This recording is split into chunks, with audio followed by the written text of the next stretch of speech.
Tonight, I am going to start on chapter 10 in the book Interconnected. Chapter 10 is titled Value of Community.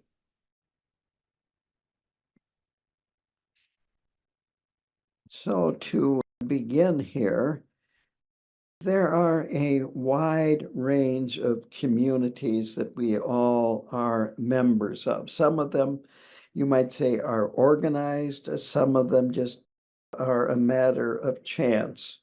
So we are a member of a family and our family might get together as a family, or we might not. A lot of families are dysfunctional. We are members of a community. If we have a job, we're members of a sangha. Sometimes when we're out driving, the community is drivers on the road that we are interacting with. And I like to remind people that when you're in a traffic jam, you're part of the traffic jam. You're not separate from the traffic jam. It's a community of people that all wanted to be at that same moment, at that same time, going the same direction.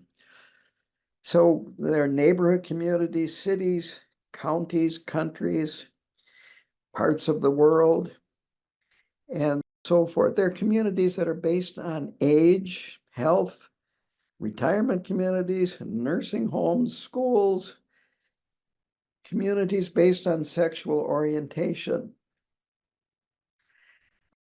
There's no end to how we can look at different communities. And we may be strangers of the people that are in this community with us, but we influence each other. Last week, I was in line at Walgreens waiting for my prescription, and it was a long line. And so I started the conversation with a woman in front of me who happened to be 90 years old. This is one of the few times when I'm not the oldest person in the room. And we got to be talking, and it turned out that she is related to the family that built my house. She was a Bills, and that probably her grandfather lived in a house that's a quarter of a mile south of my house. So that was interesting, that community. And her son was there. So anyway, when we're talking about communities that we are a member of, or communities that shape us, it's most important to identify ourselves as members of the human community.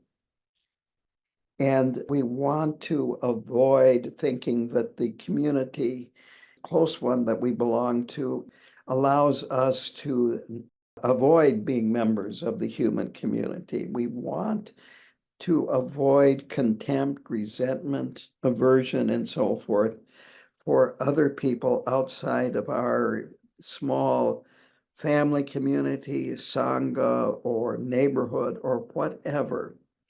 Quote, individual identities need to be compatible with human identity. So this responsibility that we have as a human being, this has priority over any other claim that we have. And that these local communities need to be motivated to contribute to the whole human community, rather than thinking that, well, this is my piece of pie and I don't have to share it. Maybe my plastic waste I can ship to some third world country and they have to deal with it. We want to make sure that we are not treating other people as being less than us. And he talks about being a Buddhist, that of course he grew up as a Buddhist. He was identified as the 17th Karmapa. He didn't have a choice whether he was going to be a Buddhist or not, but he emphasizes that being a Buddhist, being in his position especially, has to be in line with his human identity. We cannot say, well, I'm a Buddhist and therefore I can ignore this part of my human identity. He then goes on to say, if you ask yourself, how am I doing? The most important answer is, how am I doing as a human being?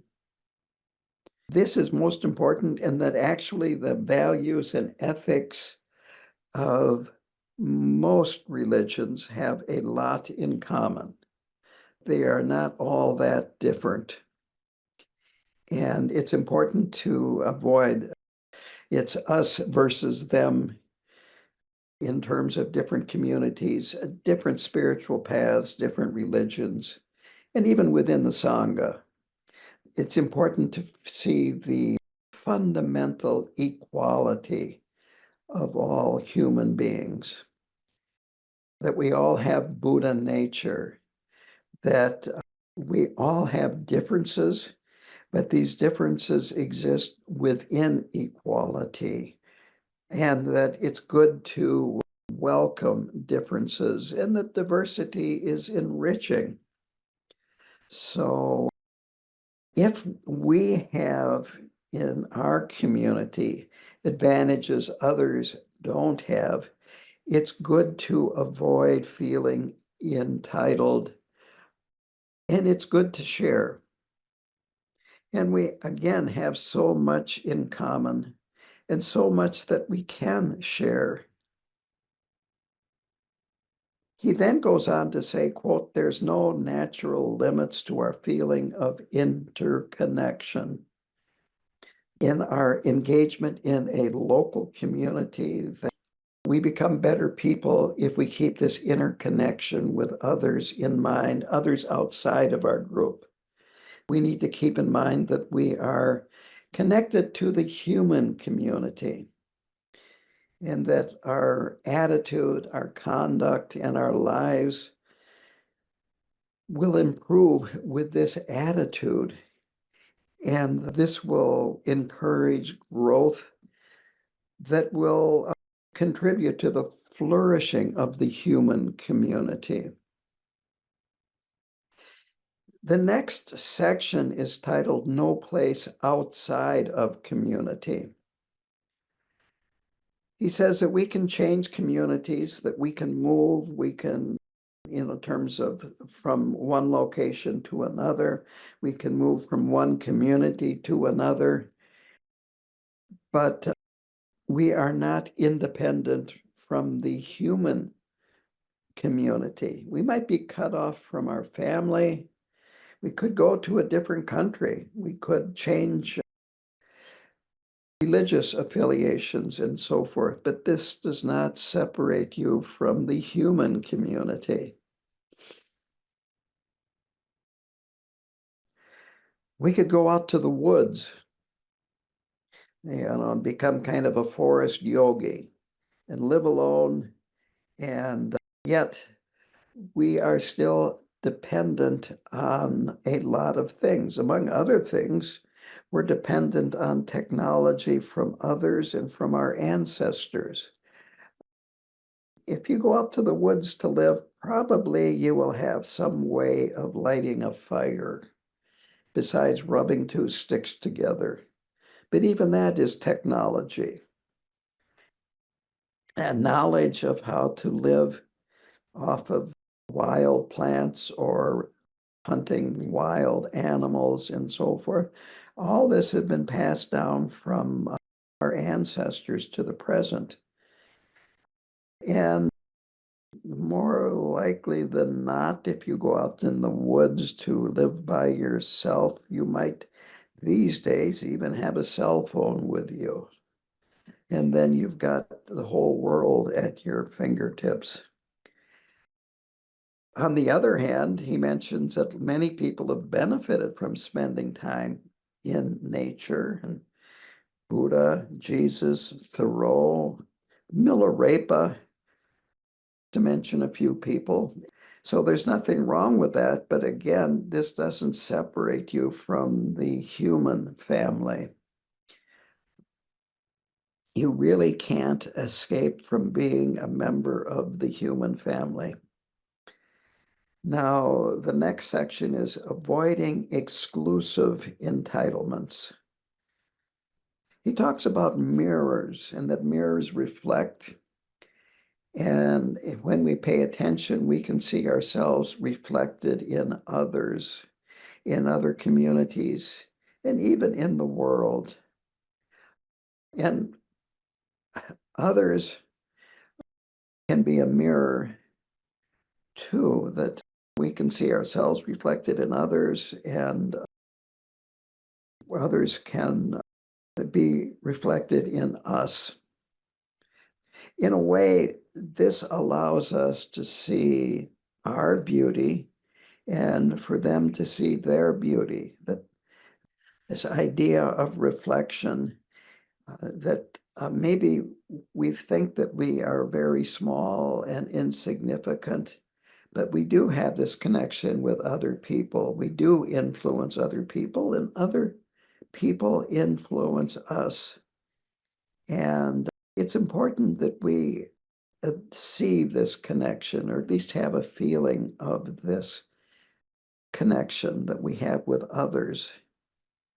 When we're dealing with very small communities, it's easier for us to see this reflection of ourselves in others, and others just their reflection in us.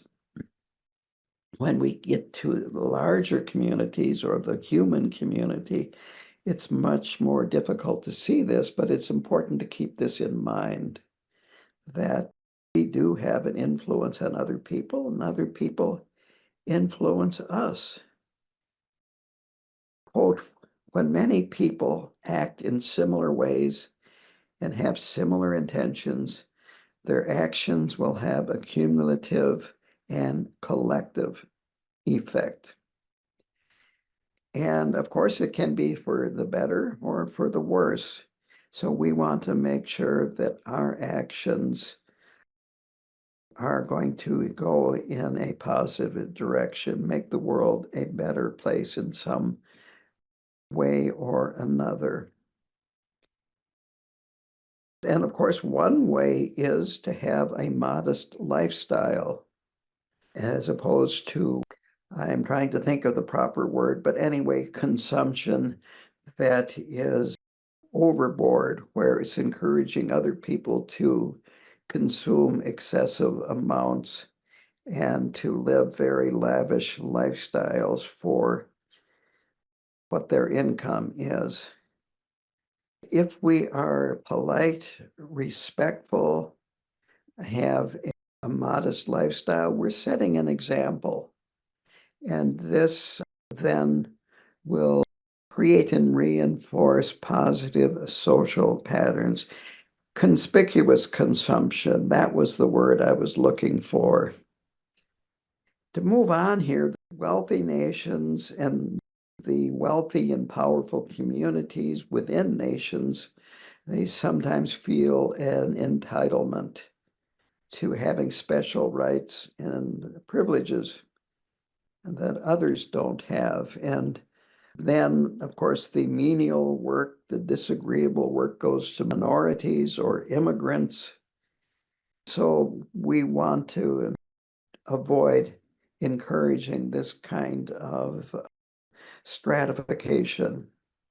As I said earlier, a lot of times the solution to waste, both consumer waste and manufacturing waste, is to ship it to a poor country. It's illegal to bury it or burn it in this country, and so it's shipped to a poor country, or it's produced in a poor country where the waste stays there and the workers work under conditions that never would be allowed in this country. I added a little bit of a footnote here.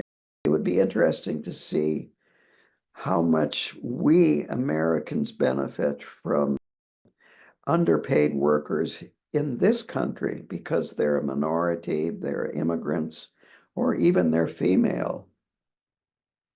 I was down to Rochester, Minnesota, to the headquarters of Mayo Clinic for tests about a week and a half ago. And of course, most of the people that I came in contact with were women.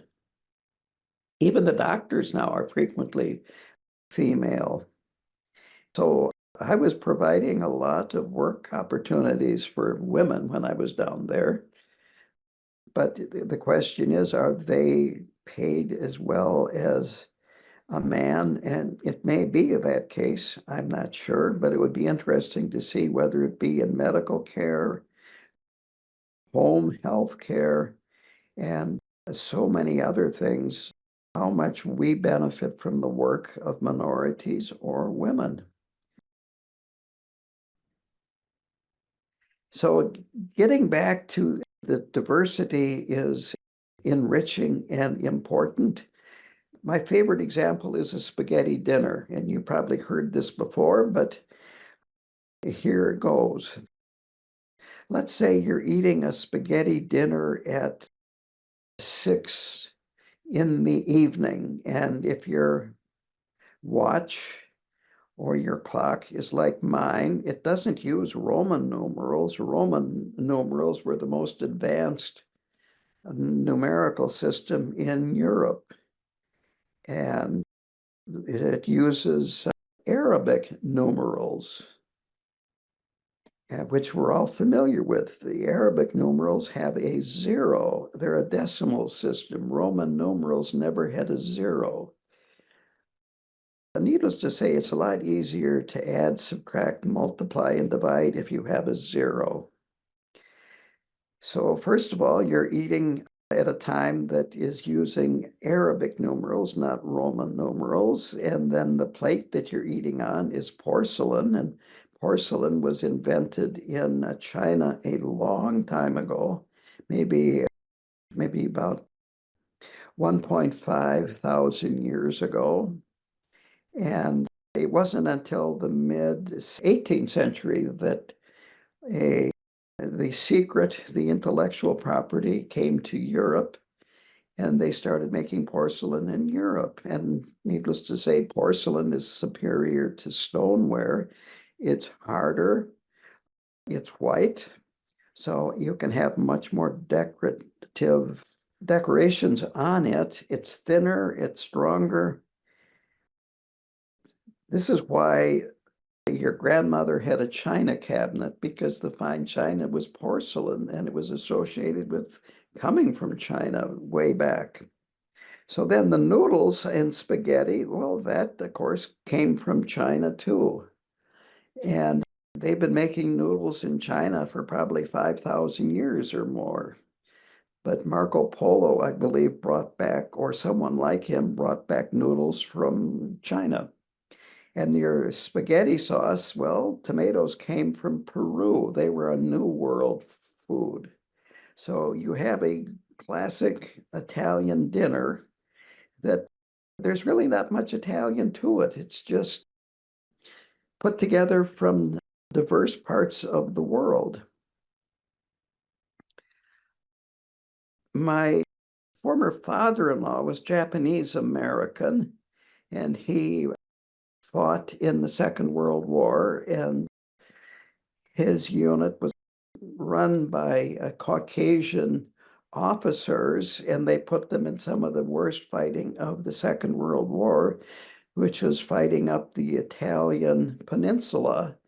And he told me one time, well, the Italians, they like the same kind of food that I do. They like noodles and they like fish. So enough about Italian food. So we want to make sure that our community doesn't harm or exploit other communities, that it's important to keep this in mind and recognize our basic values and our responsibilities as human beings. Again, different communities, different countries, different cultures, all have something to offer. Men have something to offer, women have something to offer. And immigrants have something to offer, native born have something to offer. Take your pick. Everybody has something that can benefit the human community.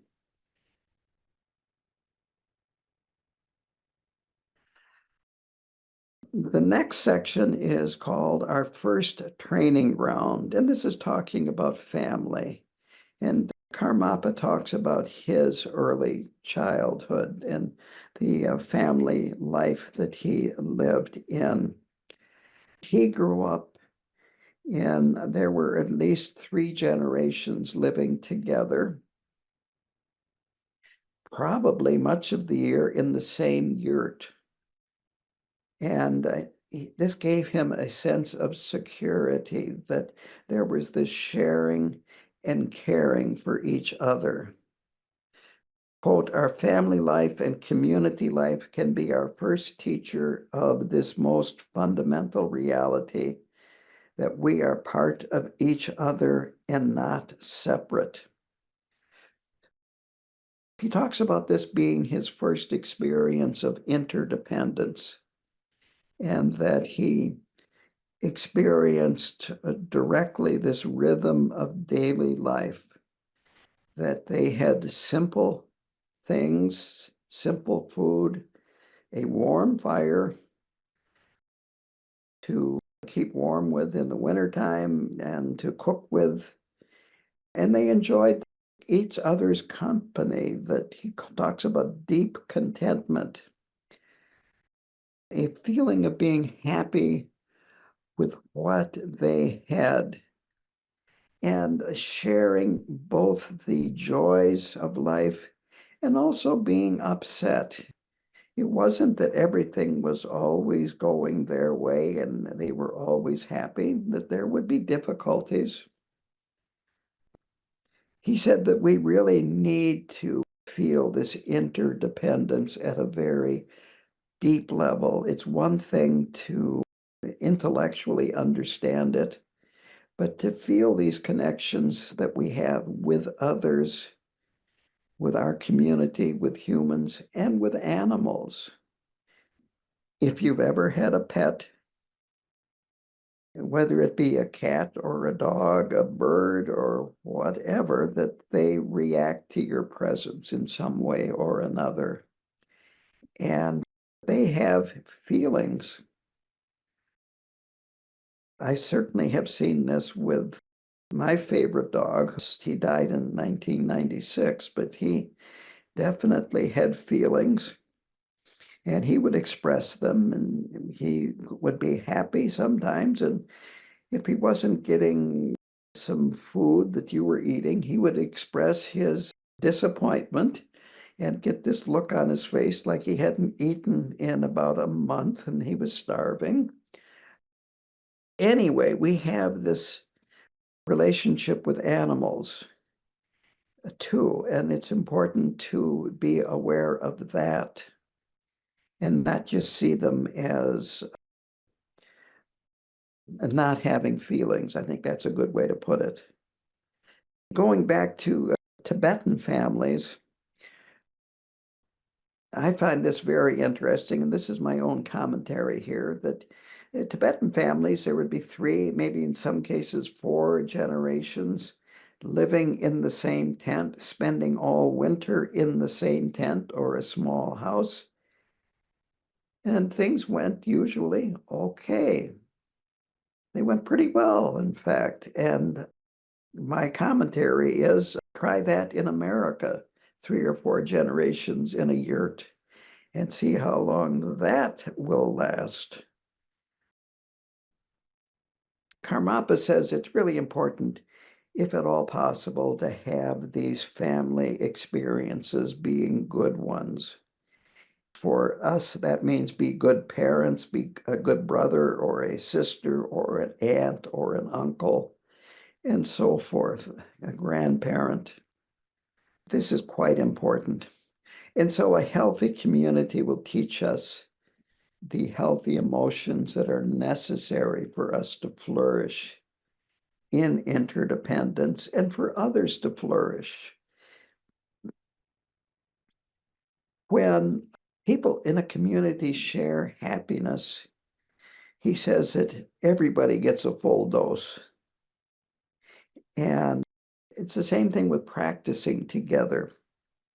If you practice together, each person accumulates the merit that every person accumulated. So if you practice with 5 people, you accumulate the merit that 5 people accumulated. If you practice by yourself, you accumulate the merit that 1 person accumulates. So it's important to share happiness and to have this actual physical connection with other people. He says that, quote, families would benefit from turning off the screens and allowing closeness to blossom slowly and directly. So to go on from there, it's again important for families to see our families as our first teachers, to look at families as a safe place if it's at all possible. If you have that ability, if you are an elder in the family, to help make the family a safe place and make the family a place where we can learn to respect ourselves and other family members, a place of love, sharing, support, caring for other family members. This is what ideally it would look like in the way it was in the Karmapas family. So it's in these families that we develop positive habits of relating to others. And we can widen then the sense of family to include all living things. And there is the Tonglen practice of taking and sending, which is a practice of compassion and love. And even if we had a very negative family experience, we can, through Tonglen and other Buddhist practices, enrich our experience, widen our love and our compassion, and eventually include all beings in it. So we can't say, oh, well, my family life when I grew up was dysfunctional and all I learned was fear and da da da da da. Well, you can change, and there are plenty of methods out there to help you change. So the next section is training to live interdependently. He begins this by talking about communities giving us the opportunity to increase and develop. I like those words, increase and develop our awareness and engage in social action. They help us gain confidence in our ability to make a positive impact on a much broader scale. Quote, participating actively in a local community can help us break out from seeing ourselves as isolated individuals powerless to change the world. So if you focus on your family and local communities, you can see you make a difference. I like the example of doing volunteer work in a local community.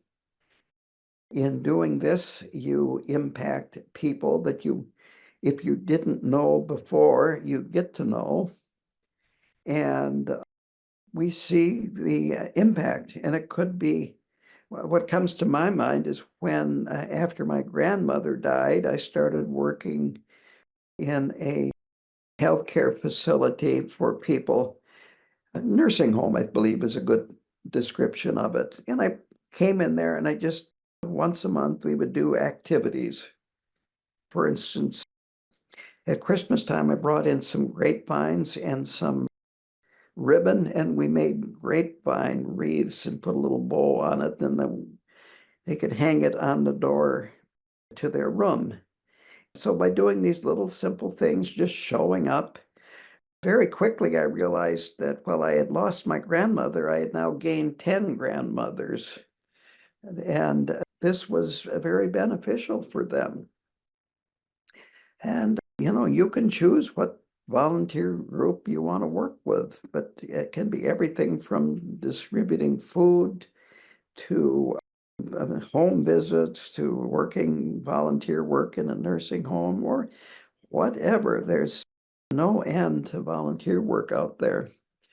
But if we can see this, that then you zoom out to larger communities and eventually the world community, and you realize that you can make a difference, even if it's a very small difference, but you can make a difference. This actually empowers a person when they see that you can make a difference. Well, it might not be a huge impact. If you're doing this with a group of people, the impact can be much larger than you would imagine. So then the next section is courage builds inclusive communities. This means that we want to create a place for everyone in the community rather than exclusive communities. That we want to avoid the us and them mentality. This totally contradicts the interdependence of the way things actually are.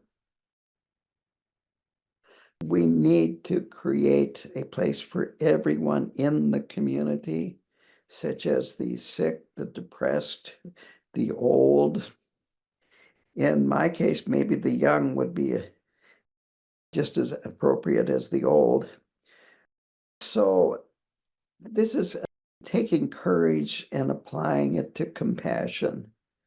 And this allows us to develop it and strengthen it and being able to go out in the world and use it.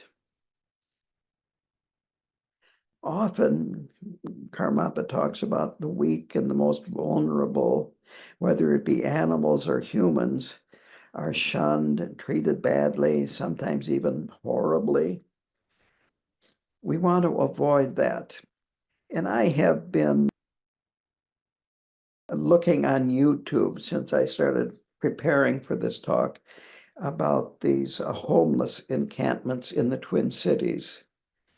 And there was a fire in one recently, and it destroyed the whole area of, they were just plastic tents, and some of them had like LP canisters that had primitive stoves in them, and the whole thing just went up in smoke. Oh, I think 2 people were injured. Everybody else got away. But what the city did, after that, they cleared out the debris, and then they brought in broken up concrete pieces so that they wouldn't resettle there.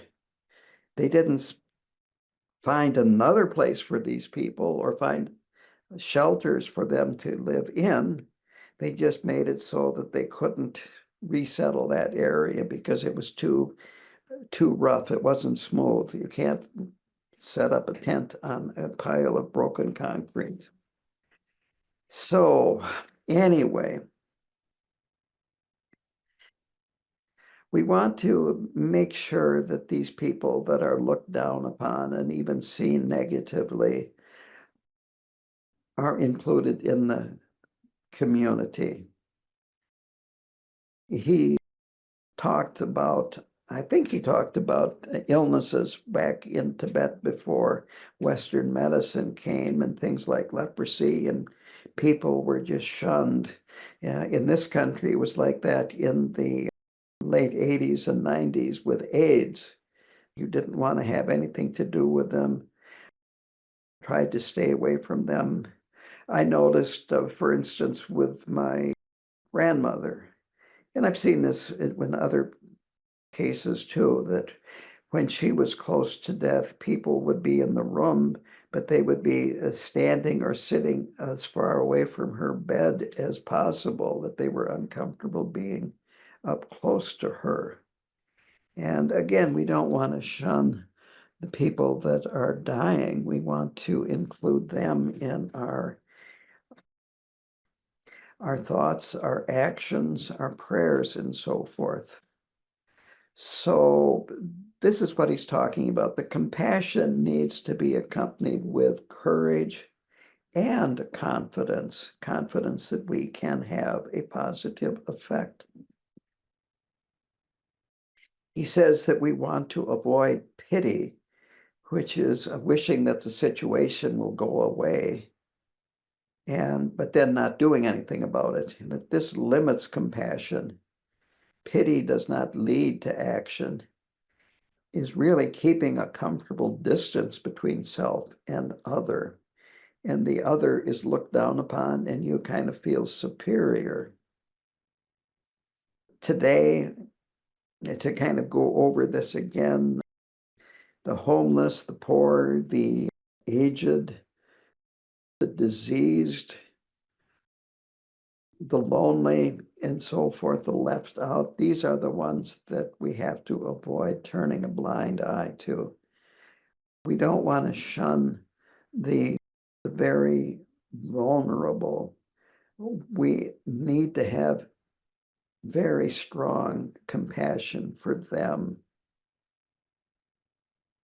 And he says that we need to act on our compassion as soon as it arises, that without action, you feel powerless, and that powerlessness will eventually lead to being depressed, feeling helpless and hopeless. So that courage and action transforms pity into compassion. So this replaces the wish that something changes, and it puts force into this compassionate feeling. Quote, when there is courage, compassion can become a promise that we know we will deliver. Now, the next section is titled Keeping Virtual Communities Real. So he starts out by saying that there is a danger that virtual communities have. People take on a different name, and he's talking about social media primarily here, and that people will behave in ways on social media that they would not in person. Now, I experienced something like this long before there was an internet. I once went to a party, people out here. I wasn't even Buddhist at the time, but I took with me a Nixon mask, and I put it on, and I started dancing and interacting with this Nixon mask on, and I felt much freer. I found that I would do things and say things and so forth that I never would have done without having a Richard Nixon mask on. And the internet is a bit like that. You get a name that you pick out, and there is this kind of dreamlike quality. Karmapa says it can be unclear whether we are connecting to a person or to a machine or to a fantasy. These virtual communities can be used to promote self-interested agendas, generate revenue. They can be used for radicalization, an anti-anything group, conspiracy theories, and so forth. He recommends that we be very, very careful. I think we all know this, that the digital devices and software and even social media are designed to be addicting. And it's easy to be, and I found myself in the same situation where you're with a group of people, but you're looking on your cell phone. Of course, we want to avoid that. He also is a little skeptical of virtual communities being a good substitute for actual communities. And it's good to ask yourself before you get online, do I need to get online now? And here we are doing this on Zoom online. So that's very interesting, but obviously there is some benefit from it if we are careful with how we use it. And technology does offer important ways to have this connection with your community. There are people that are online to this teaching that live very far away and haven't seen for a number of years because they're so far away. But he says that, quote, just pause to notice and feel that you are about to be connected with millions of people around the world. Allow yourself to acknowledge they're present at some other node in the vast shared network, wherever they are, and feel your connection to them. He also says, again, going back to we need to be cautious, is that the internet is full of news, and almost all of it is bad news. And nowadays, you don't even know if it's real news. So we don't have to know everything that is bad in the world. It can be overwhelming.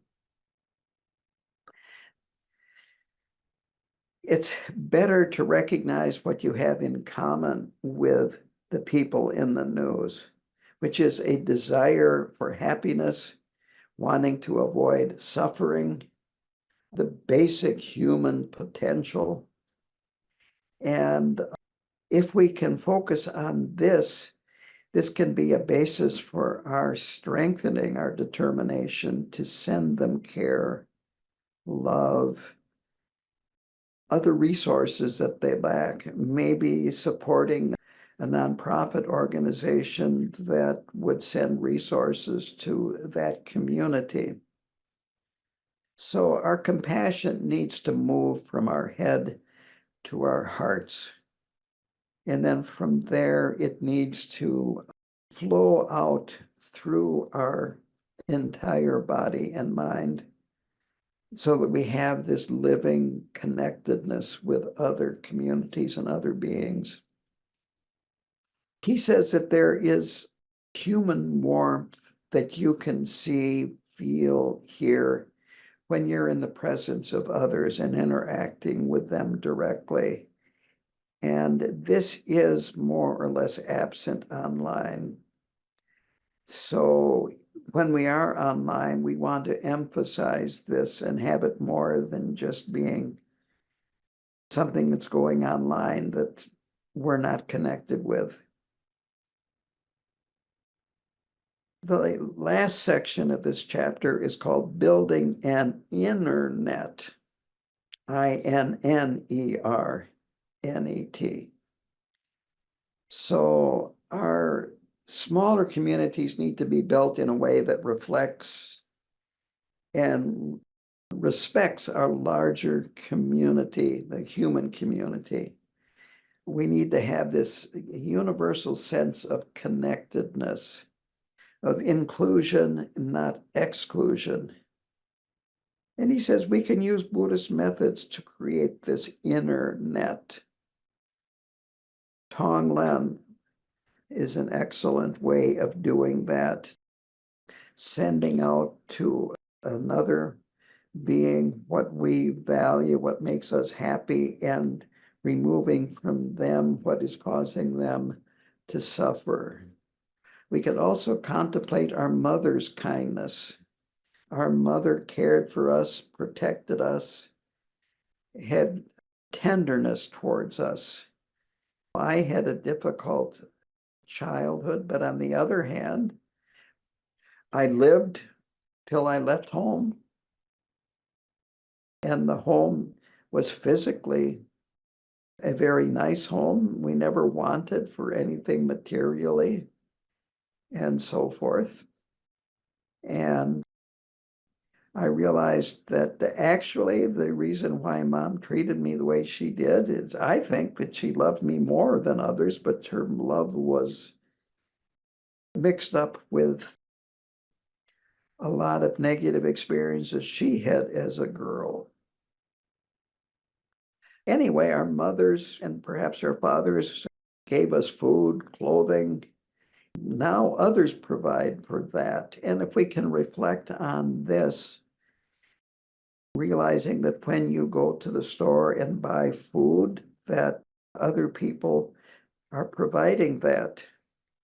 And even if you are planting your own vegetable garden, still somebody had to, well, technology is such that these plants go way back thousands of years, that human beings have gradually cultivated them and improved the particular genetics of that crop so that they produce better, bigger, longer, or whatever.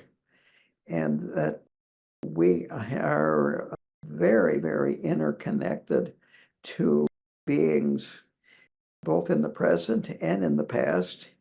And that if we can do that contemplation and realize that, we realize that the whole world is acting like a mother or a father to us and providing us with what we really need. And the traditional Tibetan contemplation is to view a mind as being unborn, uncreated, and undying. And so we have had a countless number of previous lives, and so many that every single sentient being has been a mother to us in a past life. So these are two ways of contemplating all beings as being like a mother to us.